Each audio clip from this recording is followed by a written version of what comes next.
இருந்தாலும் சரி, அதுல இருந்து எப்படி முற்றிலுமாக விடுதலையாக முடியும், வீட்டில் இருந்த மாதிரியே நம்ம அதை எப்படி கம்ப்ளீட்டா நம்ம வந்து பெயினை ஸ்டாப் பண்ண முடியும்னு சொல்லி பார்க்க போறோம்.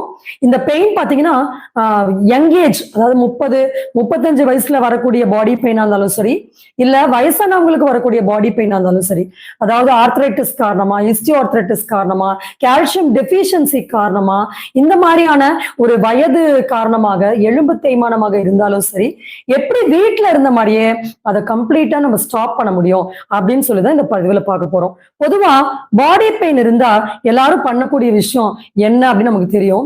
ஏதாவது பெயின் கில்லர்ஸ் எடுக்கிறது, இல்லைன்னா ஏதாவது மசாஜ் ட்ரீட்மெண்ட்ஸ் எடுக்கிறது.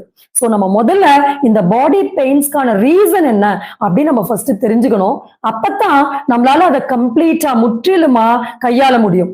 பொதுவா நமக்கு உடல் வலி வந்தாலே நம்ம வந்து எந்த வேலையும் செய்ய முடியாது. அந்த அளவுக்கு அந்த